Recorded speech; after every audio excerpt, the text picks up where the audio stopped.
Outgoing Senator Orrin Hatch told reporters point blank that he actually doesn't really care about President Trump's legal troubles.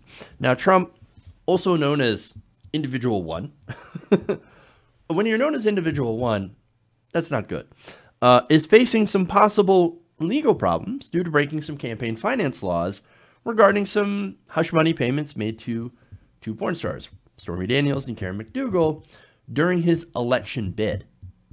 Now, it's alleged in the sentencing memos released last week that he had ordered Michael Cohen to make those payments and then use organization funds to pay Cohen back. Now, he called those quote-unquote legal fees.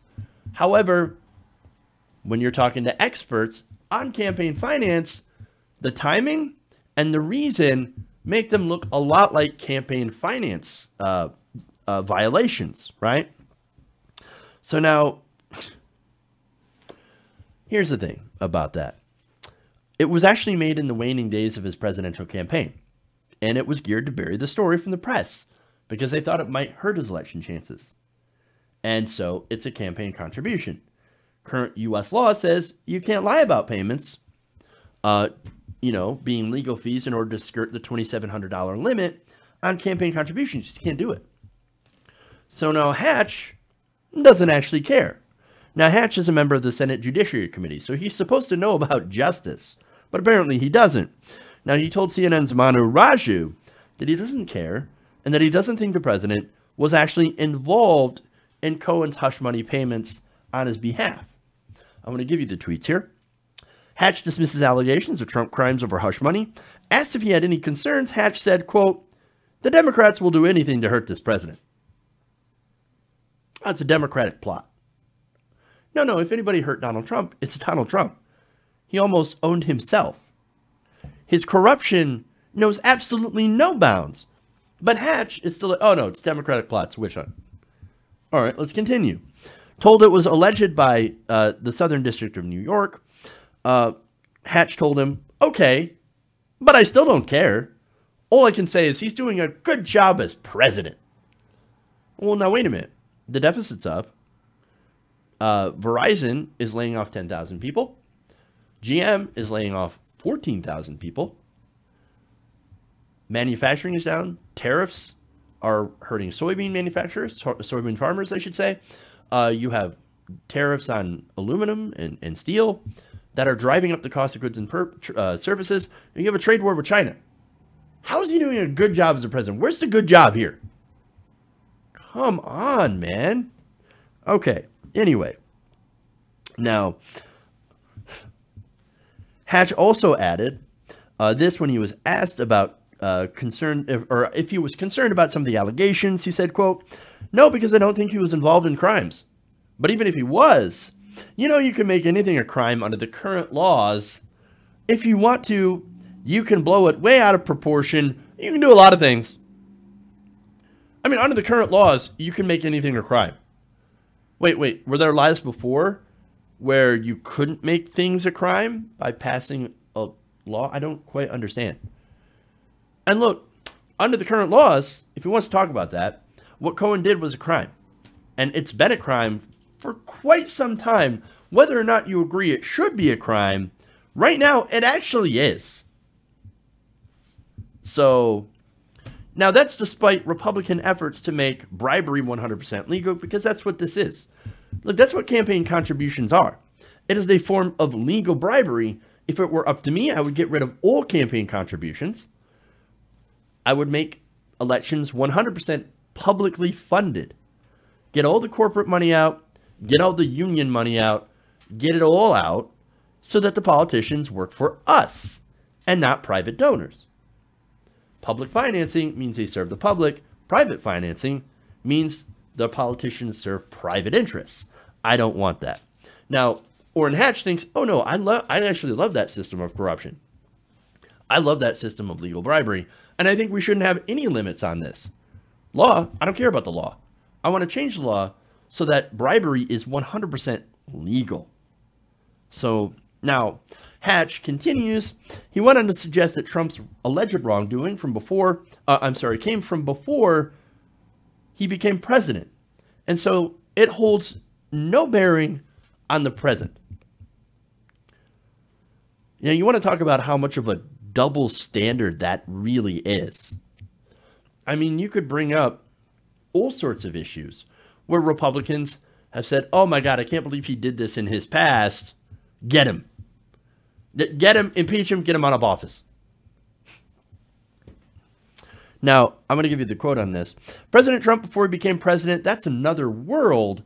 Since he's become president, this economy has charged ahead. And I think we ought to judge him on that basis, other than trying to drum up things from the past that may or may not be true. First off, this alleged campaign contribution, right? This happened, yes, true, before he became president. But while he was running for office to become president, while he was the Republican nominee. Look, at the time of this hush money payment, this was several months before the actual election, before he had won. I'm not sure how that would have made it any better. If it were, I mean, you know, back then. It doesn't. It doesn't. Now look, I don't actually care about him sleeping with hookers, whatever. Or porn stars. I did not suggest that Stormy Daniels is a hooker. She is not. Karen McDougal, also not a hooker. I'm just going to be 100% clear. Okay. Porn stars, right? You know what? I don't even care if he slept with hookers. I think sex work should be legal. So I don't care what you do.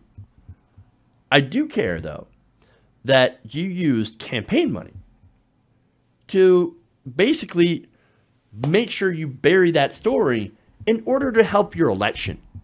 That you broke campaign finance law. That's what I actually care about. I'm looking at laws here. And so is the Southern District of New York. And so is Robert Mueller. And Cohen, from his statements, if he's to be believed, clearly broke the law on Trump's behalf. And look, to be honest, they wouldn't give him a plea deal to where he would spend no time in jail unless they could verify what information that he has given him. Why do you think Paul Manafort? Paul Manafort lied. Paul Manafort got caught. Now he's going to spend a lot of time in prison, as well as having all of his assets taken away. That's what happens when you lie to Robert Mueller. But when you actually tell the truth, then you get time off. Then you face the possibility of having no jail time. And he has shown Trump in his own power play that he can be just as powerful as Trump in making sure to give out what are considered to be, not necessarily considered to be pardons, but basically are just like pardons. He did it with not Manafort, did it with Flynn, and he did it with Cohen. So that's the power that he has, right? So now getting back to Mr. Orrin Hatch here, his argument is, I don't care. It's Democrats. He didn't do it. It's in the past anyway if he did do it. And hey, guess what? Isn't the economy fantastic? He is basically throwing everything at the wall and seeing what argument is actually going to stick. There's like 4 or 5 different arguments in that he uses in this entire interview. So that kind of shows you that no matter what happens, people like Orrin Hatch are going to defend President Trump. Why? Because he is a Republican partisan hack. And the Republican Party should be embarrassed about giving someone like Trump a pass. But of course they do it because they do it for the donors. They have shown that they don't care about anything except their own political power and of course pleasing the donors. Hey guys, hopefully you enjoyed that free video. Now I'm going to have to ask you a favor. Between the demonetization and the YouTube algorithm messing around with view counts, etc., we're having a hard time adjusting to the new YouTube reality, which is where you guys come in. See, we have a Patreon, patreon.com/TYTNation, set up to help us rely on you guys, the viewers, instead of big corporate ads.